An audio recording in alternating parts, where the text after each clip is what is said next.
So we're going to be looking at a very, very cringy PragerU video. Now, the right often likes to say that the left is always trying to be the victim. They say that they make these fake victim complexes.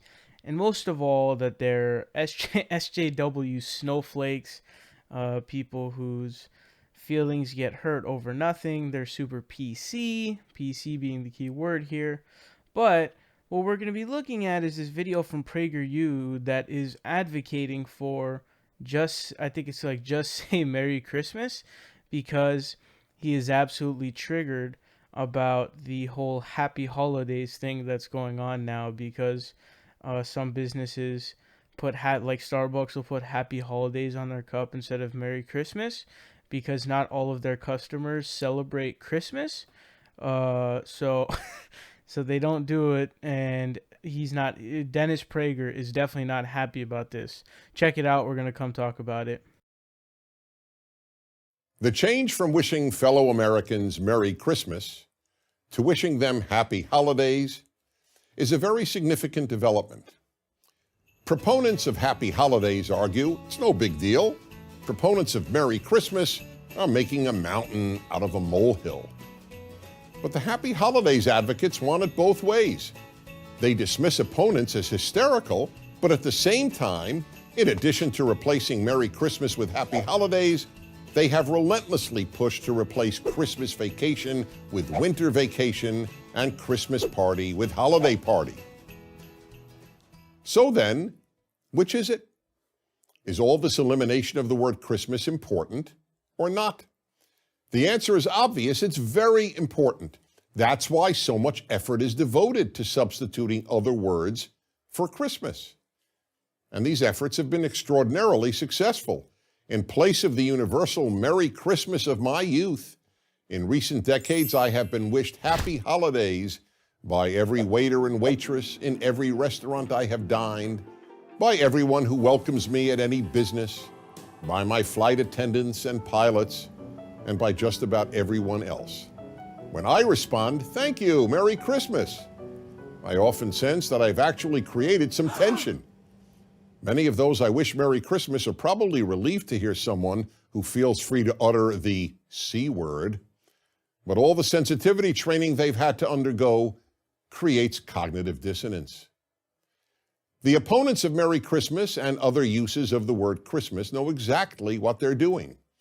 They're disingenuous when they dismiss defenders of Merry Christmas as fabricating some, quote, war on Christmas. Of course it's a war on Christmas. Or more precisely, a war on the religious nature of America. The left in America, like the left in Europe, wants to create a thoroughly secular society. Not a secular government, which is a desirable goal and which in any event has always been the case in America, but a secular society. Most people do not realize that the left believes in secularism as fervently as religious Jews and Christians believe in the Bible. That's why Merry Christmas bothers secular activists. It's a blatant reminder of just how religious America is and always has been. So here's a prediction.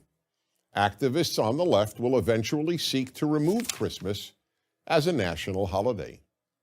Now, the left doesn't announce that its agenda is to thoroughly secularize American and European societies. Instead, they offer the inclusiveness argument that Merry Christmas or Christmas party or Christmas vacation is not inclusive. This inclusive argument plays on Americans' highly developed sense of decency, but the argument is preposterous. Who exactly is being excluded when one wishes someone Merry Christmas? Non-Christians? I'm a non-Christian. I'm a Jew. Christmas is not a religious holy day for me, but I'm an American, and Christmas is a national holiday in my country. It is therefore my holiday, though not my holy day, as much as it is for my fellow Americans who are Christian. That's why it's not surprising that it was an American Jew, Irving Berlin, who wrote White Christmas, one of America's most popular Christmas songs. In fact, according to a Jewish musician writing in the New York Times, almost all the most popular Christmas songs were written by Jews. Apparently, all these American Jews felt quite included by Christmas. By not wishing me a Merry Christmas, you are not being inclusive. You are excluding me from one of my nation's national holidays. But even if Christmas were not a national holiday, I would want pilots to wish their passengers Merry Christmas, companies to have Christmas parties, and schools to continue to have Christmas vacations. Just because I don't personally celebrate Christmas, why would I want to drop the word Christmas when the holiday is celebrated by 90% of my fellow Americans? It borders on the misanthropic, not to mention the mean-spirited, to want to deny nearly all of your fellow citizens the joy of having Christmas parties or being wished a Merry Christmas.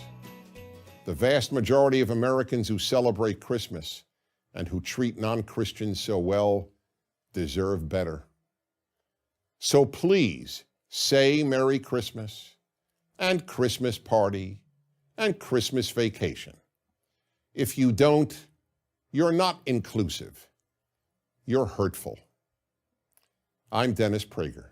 So that is obviously massively laughable because they, claim that the left is all this SJW, snowflakey left, while simultaneously they're also being ultra massive, humongous snowflakes. In fact, I don't think I've ever seen anything more snowflakey than bitching and moaning and whining like a little bitch because people aren't saying Merry Christmas, which people still say Merry Christmas, by the way. It's just that some people say Happy Holidays because, here's a crazy thought, not everyone celebrates Christmas. So in order to have something apply to someone, they want to say Happy Holidays because not all of the the only holiday that people celebrate isn't just Christmas. People celebrate, Jewish holidays and other holidays of different religions and different stuff like that. So when Starbucks puts Happy Holidays on their cup, it's because, especially as a business, I mean, it makes sense, but to appeal to more people because the only holiday being celebrated isn't Christmas, so it doesn't make any sense. But this sort of really fake victim complex is hilarious because I think it's something like over 70% of the United States is Christian, and I think he said in there that over 90% of the population celebrates Christmas. So how could there be a war on Christmas if 90% of the people are celebrating it? Like, that'd be the biggest that'd be the biggest failure of a war. But if 90% of the people are celebrating it, then that would imply that there would be a fuck ton of people on the left, the majority of the people on the left who are fighting this supposed war, who also celebrate it. So it doesn't make any sense from the jump. And he's essentially debunking himself by saying, there is this war on Christmas going on, but 90% of people celebrate that holiday. So it's like, okay, how the fuck is there a war going on against it? And dude, around Christmas time, around holidays to holiday season, which is a really fun time because, in my opinion, any excuse to get family together, whoever together is a great thing. And it sort of gives a different feel. And it's really, honestly, I don't know if the American society could survive without the holiday seasons, because if you don't have the holiday seasons to look forward to, like Christmas, Thanksgiving, Easter, if you don't have those kinds of things, I don't think that the people would bode too well working like zombies 40 hours a week trying to make ends meet. I don't think that would bode too well. So I think that honestly saves the system in and of itself. But anyways, when Christmas time rolls around, you turn on TV, every single channel is playing Christmas movies. If you go on like a TBS channel and they're normally playing Friends, what episodes of Friends are they playing? Christmas episodes. Shows literally have Christmas episodes dedicated where they actually do that. Same thing with other days too, like Thanksgiving and different stuff like that. So the idea, and you go to the mall, all the stores have you walk around in your neighborhood, there's decorations of all kinds everywhere. No, there is no war on Christmas. Nobody is having a war on Christmas, but most of all, most importantly here, I want to state this again, because anybody with two brain cells to rub together can understand that this idea that there's a war on Christmas is the dumbest, like, fakest bullshit ever spewed and spouted in American history. But the point here being is that how can you constantly bitch and moan and whine about these SJW snowflakes on the left, and then you are the one perpetuating the saddest, most embarrassing victim complex on planet Earth, a victim complex in which 70% of the people are part of your religion, and then 90% celebrate Christmas. That means that 20% are celebrating a holiday that you claim there's a war against, who aren't even religious. That's crazy, and you think that there's a war going on. This is by far the most hilarious, most embarrassing, and just worst all around fake victim complex I've ever seen in my entire life, because there is no merit to this, not even in the slightest. There's not even merit to this in the slightest.